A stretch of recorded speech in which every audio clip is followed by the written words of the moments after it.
Hey guys, I'm Elizabeth Gruendell and welcome to our first episode of Ask, where you get to ask me whatever you want, health-related issues, and I will answer them the best that I can. So our first question comes from Maxine on Instagram. Thank you, Maxine. Her question is, on your journey, did you have multiple food intolerances and gut issues causing weight gain? I feel like literally everything I eat makes me gain fat and I don't digest anything well, and it's ruining my health and my life. Girl, I relate to you. Yes, absolutely. I definitely did. In fact, I'm still healing some of those things because mine was so severe. So I just want to explain what happens in our gut when we are exposed to things that we have an intolerance to. And when I say an intolerance, it means anything that's causing your body to react with inflammation, which causes a breakdown of our body. So this is why we don't want inflammation in our body, because it breaks everything down, including the lining of the gut. So what happens is the lining of the gut kind of looks like this, very tight junctions, right? Once we're exposed to chemicals or other things that we have a sensitivity to, the inflammation starts to break it down. Then we start to look like this. The junctions look like this. This is not good because now bigger particles can pass through the lining of our gut, like viruses, like parasites, like food particles. And once they're into our bloodstream where they don't belong, our body goes into attack mode. There's a foreign invader, let's get it. And that's the inflammation. The problem is, besides the obvious, when our immune system is attacking those food particles or whatever else, well, then it's occupied. And when something comes in that it would normally be attacking, well, it's too busy to take care of that, right? So then that's why when we say our immune system is weakened, that's one of the reasons why. So what happens after time when we have these porous junctions in our gut lining is more and more things are allowed to pass through there, and then our body starts attacking it. And then you're creating more and more food intolerances or intolerances to anything. Because I bet not only are you having a sensitivity to foods, but also smells or different things that are in your environment, chemicals in your environment. For example, I know if somebody's using Tide laundry soap because I have a reaction to that. Even if they're just in my house, if somebody comes and stays in my house and they use Tide soap, I smell it. My eyes start watering, my nose will run, I could get a headache. Now those symptoms have gotten way, way better than they used to be because I'm in the process of healing and hopefully towards almost at the end of my journey with that.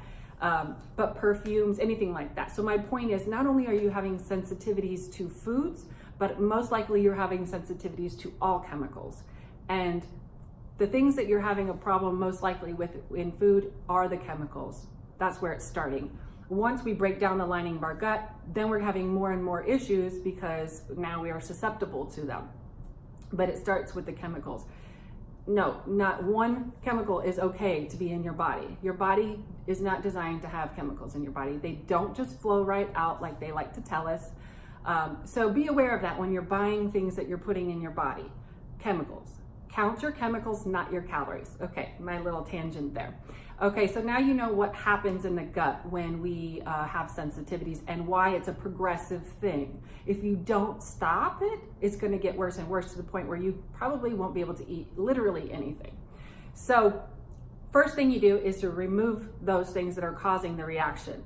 Of course, that's all chemicals.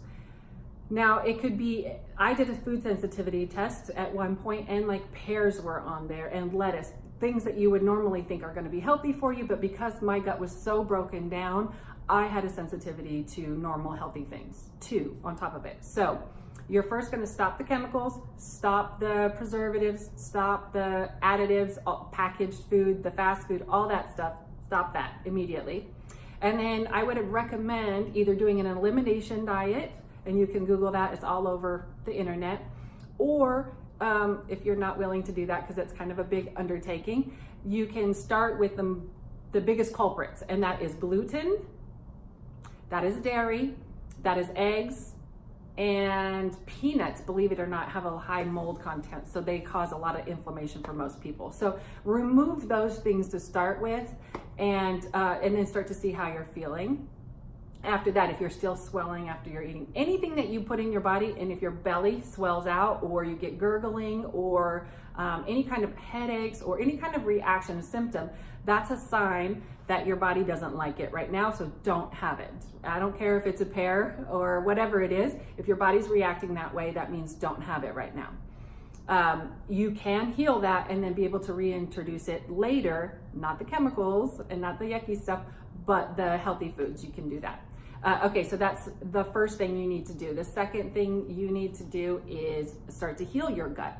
So there's many ways that you can do that, and that again you can Google, or maybe I'll make another video on that. But the overview, the quick summary of it is collagen, which is found in bone broth or powder form, or certain things that you can eat in your diet. There are options if you're a vegetarian or a vegan. You'll just have to dig a little bit deeper, or if that's something that a lot of people need, please let me know and I'll make a video for that as well. So you need to remove what's causing the inflammation, and then you're going to try to heal the gut. So collagen is a big way. And then also you can take L-glutamine, which is something that is good for healing the gut. And eventually you will want to have a healthy gut, and that would include probiotics that you're probably going to need, because if your gut is this broken down, it's probably doesn't have a healthy flora, which is necessary for digesting your food and for our immune system. So start with probiotics. Another part of her question is that she's been taking probiotics, but they don't seem to be helping much with the bloating. Try a different one. I would recommend trying, there's so many out there on the market, and everybody seems to have a different opinion on what makes a good probiotic or not. My advice to you is find a good quality one, several of them. If it doesn't work for you, try another one and keep trying one that makes you feel good, because if you feel good on it, it's a good probiotic for you.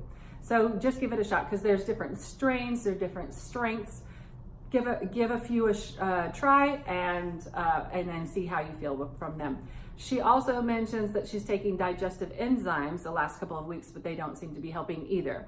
The thing with digestive enzymes, which if you're not familiar with that, that's what helps break down your food, is the digestive enzymes. So we need those to digest our food, but if your gut is already really unhealthy, digestive enzymes by nature break things down. That's what they do. So if your gut lining is not healthy, and it's going to start breaking down your gut too.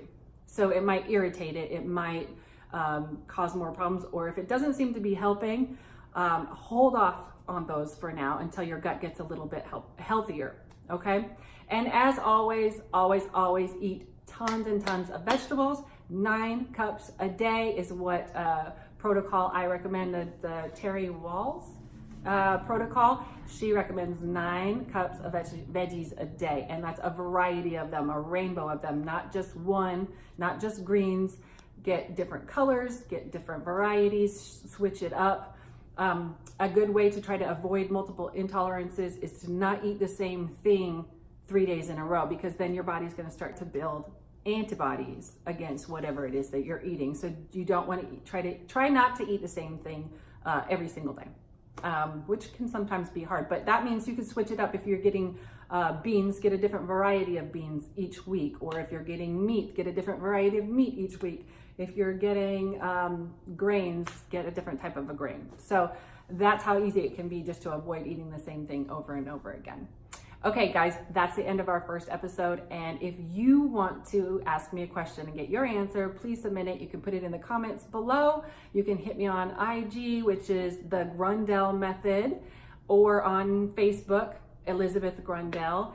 And I will look for your questions, and I can't wait to answer them.